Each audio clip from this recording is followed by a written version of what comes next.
Raffles by E.W. Hornung, a series of short stories dramatised for radio by David Buck, with Jeremy Clyde as Raffles and Michael Cochrane as Bunny. The Rest Cure.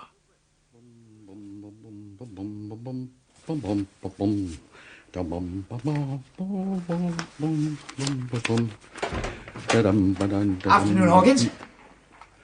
Oh, it's you, Mr. Manders. Good afternoon. I suppose there's no news of... Of Mr. Raffles, sir? No, sir. No more news than there was this morning, or yesterday afternoon, or the day before But that. dash it all, it's been 5 weeks. Where can he be, for heaven's sake?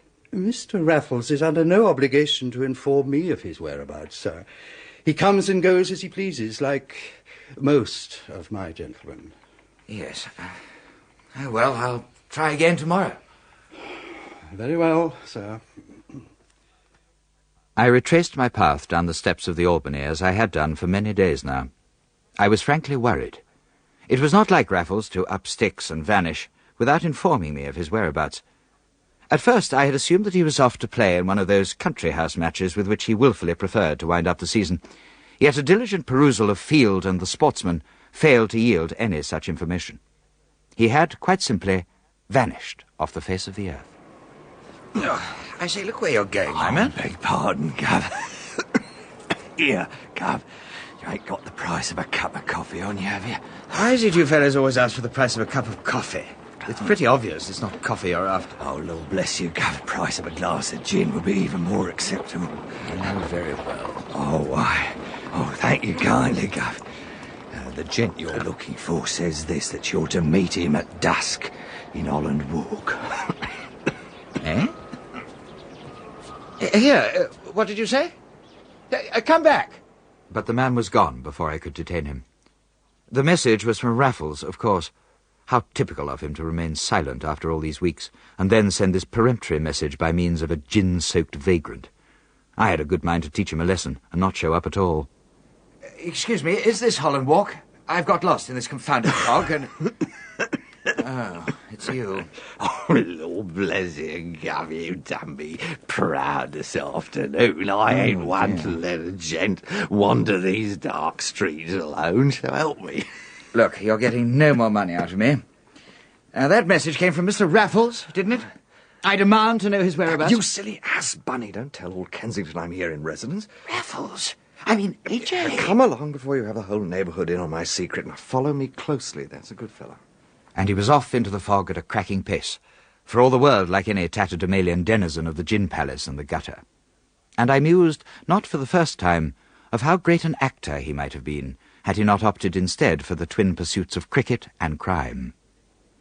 He led the way through a maze of quiet residential streets until he came to a tall house swathed in Virginia creeper and with closely shuttered windows, at the gate of which he paused for a moment, gesturing me to follow before making on up the path.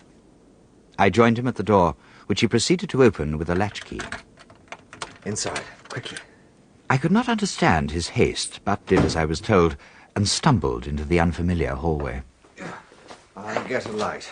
No, here's the switch. No, Bunny, you idiot! Switch it off! Sorry. Let's hope no one saw that. This place is meant to be unoccupied. Raffles, where have you led me now? Into a home from home, dear old Bunny mine. This is my residence, or has been for the past few weeks. But why on earth should you want to come here? As a sort of rest cure. Yes, that's what. I needed some time on my own to sort things out. For to be quite frank, a canny little soul from Scotland and the yard of that ilk has been breathing down my neck of late. I thought we both needed a rest. Mackenzie. Inspector, as you say, Mackenzie. Now, no more of him, I beg. But this place is a perfect retreat. And nary another soul knows I'm here, not even the owner. What? He's away in Switzerland, and his wife's looking after her sick mother in Aberdeen, you'll be pleased to know. When are they due back? I haven't an inkling, old sport. But surely... but no one but a fool's going to come back from Switzerland at this time of year, and she won't come back before he does. Well, Anyway, the servants are bound to return first, and if they should happen to surprise me, I reckon I'm quite capable of dealing with them.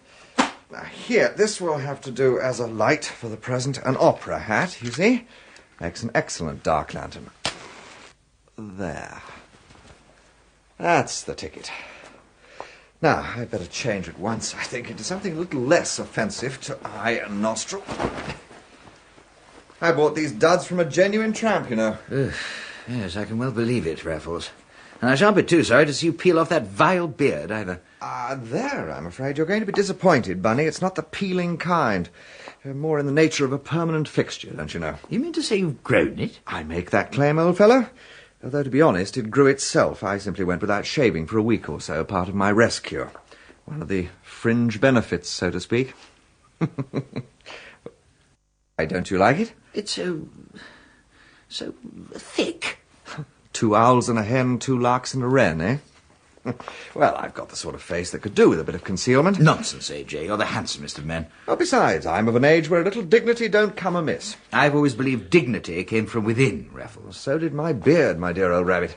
People are going to accuse you, you know, of trying to look like... I know who you mean, Bunny. Don't mention the name, I beg. I count that last game against Gloucestershire a personal disaster to rank with the loss of the Rosenthal Diamonds. Say what you like, he's a grand boy, W.G. Yes, I hope I'm still capable of playing first-class cricket at 46, and capable, too, of shinning up the odd drainpipe for my lady's pearls once in a while. Raffles, you're incorrigible. Come, I'll show you round the place. Bathroom's up here on your left. You have to be careful with the bath water. Makes a devil of a racket going down the plug hole. I suggest you bail it out as I do, drop by drop. Don't want to rouse the hostile tribes. Raffles, do you seriously imagine that I'm going to come and stay here too? Oh, why not? Miserable having no one to talk to. Oh, I confess I enjoyed it at first and played Crusoe here with glee for a day or so, but the charm of it soon wore off. That's why I want you here, Bunny. As your man Friday, I suppose. One of the great characters of fiction, Bunny. His loyalty, as I remember, was second to none. Still, if you don't fancy the role... Yes, but you have a reason for hiding away. I don't. I thought you'd find it relaxing to be free of your creditors for a week or so. They're deuced bad company at the best of times. If you shut this door, we can switch the lights on here. Shutters are fairly solid. This is the master bedroom, as the agents say. The mistress bedroom is through there. Over here. There's some fine suits of clothes here in the wardrobe. But sad to say, they'd sit on me like a giant's robes upon a dwarfish thief. Then he and his wife are of a kind. Have you seen the dresses in here? I have. I've seen her portrait, too. She'd do well behind the wicket, would Mrs. Crutchley. Is that her name? Well, since she married Mr. Crutchley, it is. Our unwitting host is quite a character, it seems. I took the liberty of looking him up in his own Who's Who. He was a colonel of sappers and notched up a V.C. at Rorke's Drift. Concerns himself these days with the matter of fallen women. He's on a positive rash of committees devoted to their welfare. Lord. Recreations, cricket, and revolver shooting. Not a man to tangle with. No, indeed. He'd either recognise me or shoot me. Probably both. Quick, Bunny, put out the lights. Who the devil can it be, I wonder? Colonel Crutchley? He's hardly likely to knock at his own door. I hope no one's seen the light, so to speak. Deuced awkward if they have. With all these shutters up, there's only one way out of this place, and that's the front door. We're trapped. Damn it, I should have anticipated this. Look, you stay here. I'll try and peer through the shutters at the front. Why do I let him do this to me? Why do I allow him to get me into these impossible situations? I'm still a young man. I should be doing a proper job like other young men. I'm not cut out for a life of... Bunny, all's well. Only the postman. What, at this hour? You forget, my dear Bunny, this is Kensington. It's another world, old fellow. I must open up one of these shutters here at the back. We mustn't be caught like this again. Well, you quite recovered? I must confess, A.J., I could do with a drink. Yeah, me too, old sport. But the Colonel's not a one for the grain. In the matters of the grape, however, he's something of a connoisseur. He has a small but admirable cellar, which I've often made use of on my island. A Mum 84 will serve the turn, I think.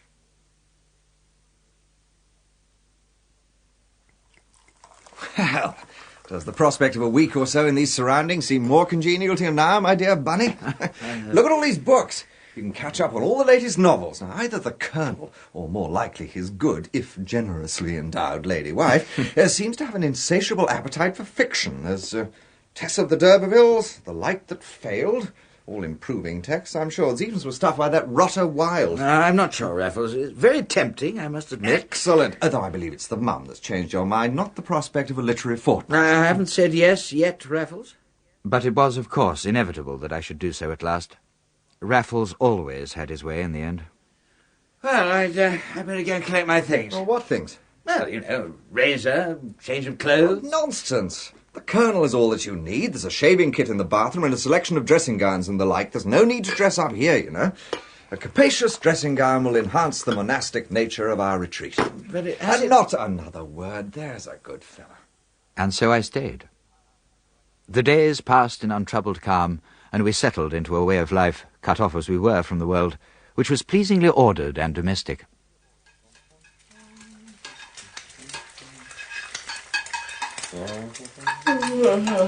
Ah, there you are at last, Bunny. I thought the smell of bacon would get you up. Let's hope the savour of it doesn't get through to the outside world. Oh, is that coffee on the stove? It is, my long-eared friend. Help yourself. What on earth is that you're wearing? Huh? Oh, this. Oh, it's one of Mrs. Crutchley's wraps.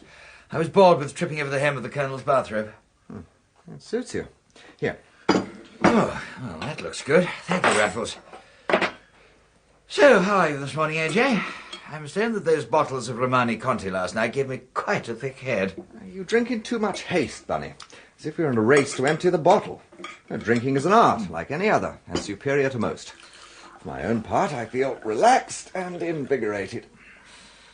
I do believe my beard has taken a turn for the better. It's acquiring a shape of its own, don't you think? I can't say I've noticed.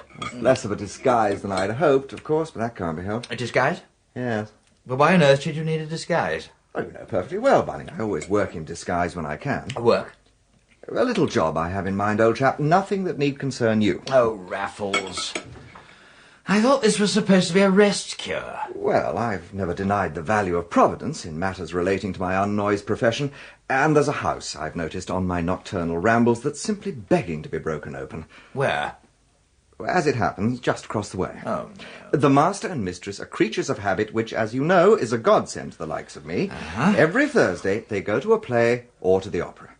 The servants, therefore, make Thursday night the occasion for drunken revellings below stairs. I shall be in and out in a trice. But it's Thursday today, Raffles. Exactly so. Oh, Now, don't pull that awful face, Bunny. I must be true to my nature. This little retreat was simply a hiccup in my normal routine. But don't worry. This is strictly a one-man show, quickly in and quickly out while everyone is otherwise engaged. Couldn't be simpler, I assure you. But isn't it all a bit hasty, eh?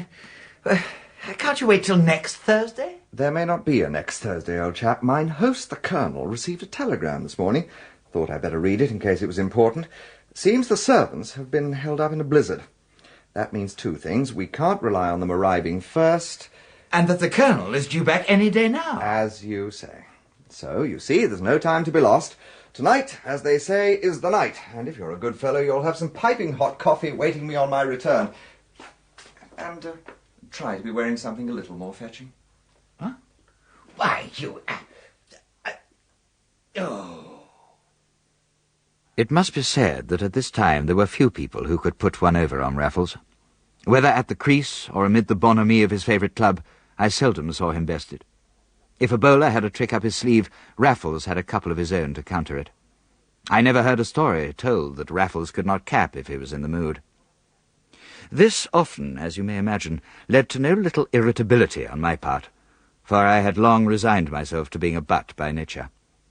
But on this occasion I resolved to play a trick on him that even he could not anticipate.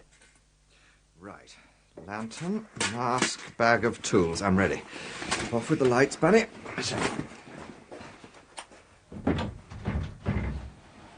You know, I've often thought I should write a learned treatise on drain pipes after the fashion of that Baker Street chappie. This one's a beauty. Might have been made for the likes of me. Good luck, Raffles.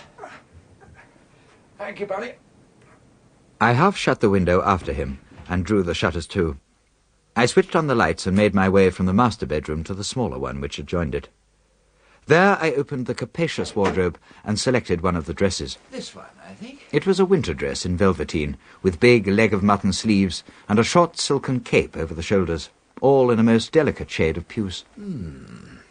I slipped it on and found it a reasonable fit, though a little tight in the waist. I considered stays, but decided that even for a determined joker like myself, there were boundaries of taste that should and must not be crossed. No. I then seated myself at the dressing table and busied myself with the powder and rouge which the Colonel's lady had thoughtfully provided. I was quite gratified at the image which eventually gazed back at me from the mirror.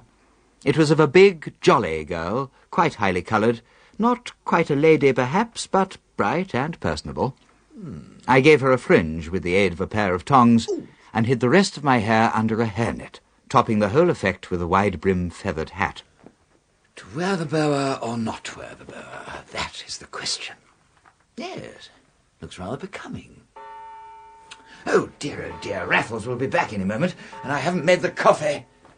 I hastened at once to remedy my lapse of memory. Hurrying down the stairs in the unfamiliar garments, I slipped and fell down the second flight, striking my head on the newel post at the bottom and producing a whole galaxy of stars.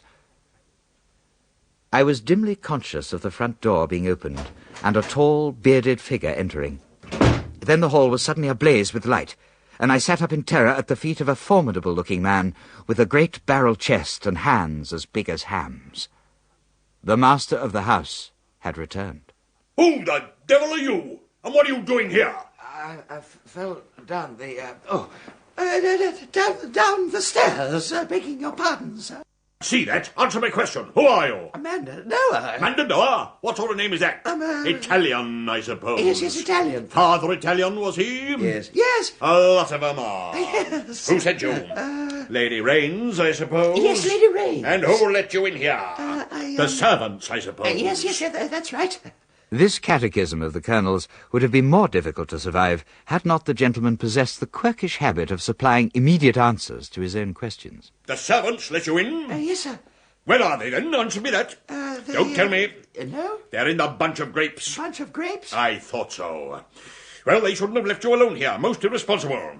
Well, my girl, what have you to tell me? I tell you. Lady Rains found you on the streets, I suppose? On the streets? I thought so. No need to be embarrassed, Miss Mandanoa. You could show me very little that would embarrass or surprise me. Yes, I could. Very little.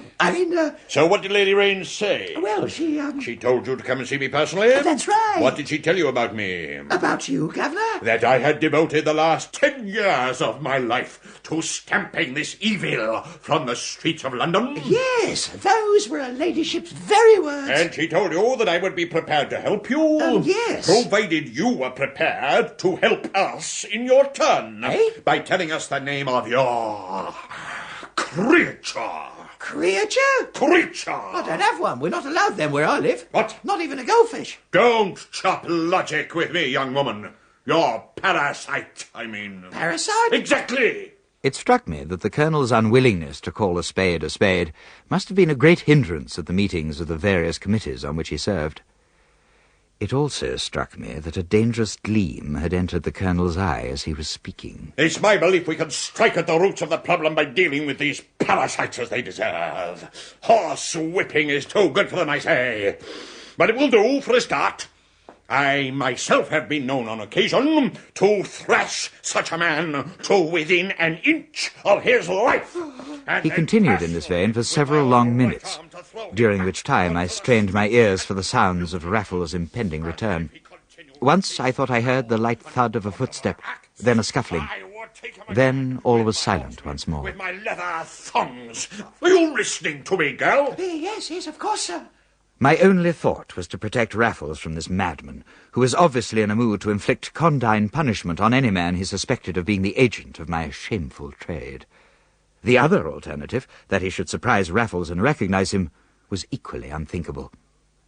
I resolved to play for time, and to elevate my voice to a level that would give my friend sufficient warning. There's truth in what you say, Governor. I'll put this life behind me, I swears it. Why are you shouting? Are you drunk? Gad! I'll lay odds you've been at Miss Cellar. But before the Colonel had a chance to pursue this line of investigation or corroborate his dire forebodings, there came a heavy thud from the master bedroom. What was that? That's it? Well, I heard nothing. Nonsense, girl. There's someone upstairs. No, there ain't, sir. Why do you look so guilty? It's your creature. I'll be bound to come to get you back. No, it ain't, sir. We'll see about that. Where's my revolver? Revolver? I'll deal with him, never fear. Oh, I've seen the like of. I'll go straight. Help! Raffles! What do you mean, Raffles? Oh, well, that's who can help me, Gov. The Royal Association for Fallen Female Ladies. Nonsense! There's no such thing. And he charged up the stairs 2 at a time. There was nothing for me to do but lift my skirts and follow.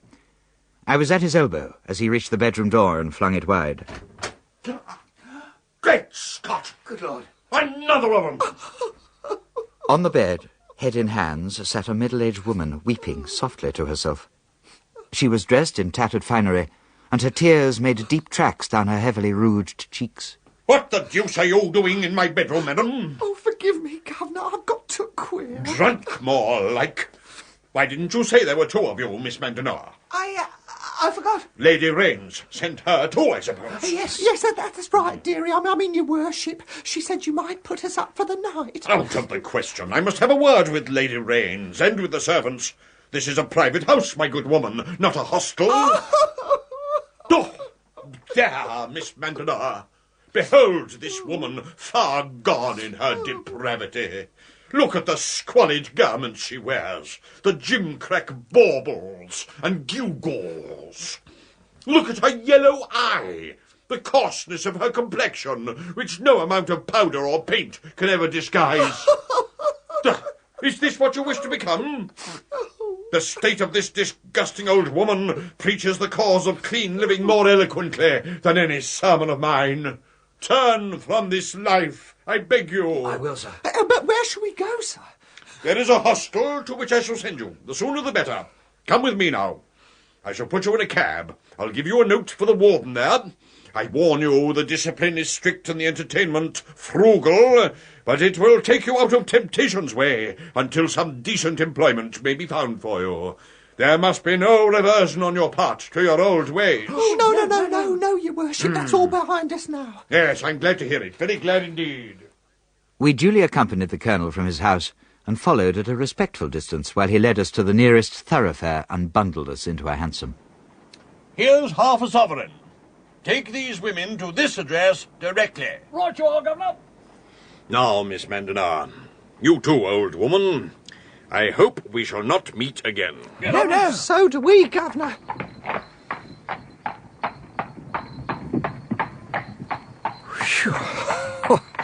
Well, that, my dear Bunny, might be referred to as a damn close-run thing. I thought he was going to kill you, Raffles. No doubt about it. VCs tend to shoot first and ask questions later. I say, old boy, you don't half look an ass in that hat. I could say the same for you, AJ. Well, yes, but I had to get dressed in rather a hurry. The beard, too, was the very devil to get off. Yeah, I thought there was something different about you. The beard, it's gone. It had to be sacrificed. And the colonel was not the most observant of men. Well, the fact that we were adorned in his good lady's finery escaped him completely, thank the Lord. But I think even he would have drawn the line at a full set of whiskers. Raffles? Yes? Why didn't you escape back out of the window when you heard our voices? Would have been the sensible thing, you know. The very same reason, I imagine, why you didn't leg it out at the front door when the colonel came upstairs with his gun. You sacrificed your beard for me, Raffles. Don't give it another thought, old fellow. And now it's off. Do you know, I believe I never liked it in the first place. So some good has come out of this business after all. You say true, dear old friend, and my nocturnal escapade yielded some quite decent pickings, too. I'm happy to say that these baubles and gewgaws are not quite as gimcrack as the good colonel believed. Oh, AJ. I say, where's this joker taking us? I don't know. Here, cabby. Yes, lady? Where are we going? St Hilda's hostel for the unfortunate lady. No, we're not. We've changed our minds. Doesn't sound like my sort of place at all. Oh! Where to then, lady? The Albany. Very well. Here. What is it, cabby? They'll not let you in, you know. Not even decent women are allowed in there. Begging your pardon? He's right, you know, Raffles. How are we going to get in? Well, occasionally, my dear Bunny, one is forced to improvise. I dare say we shall find a way. Drive on, cabby, to the Albany. Right you are, lady. To the Albany and fresh adventures.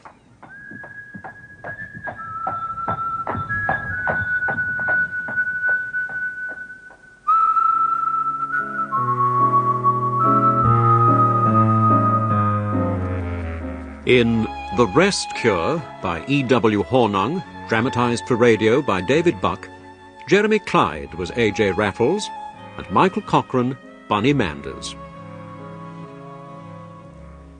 Colonel Crutchley was played by Christopher Benjamin, the porter by Lawrence Payne, and the cabby by Norman Bird. The Raffles theme music was composed by Jim Parker. Technical presentation was by Keith Perrin, and the production was by Gordon House.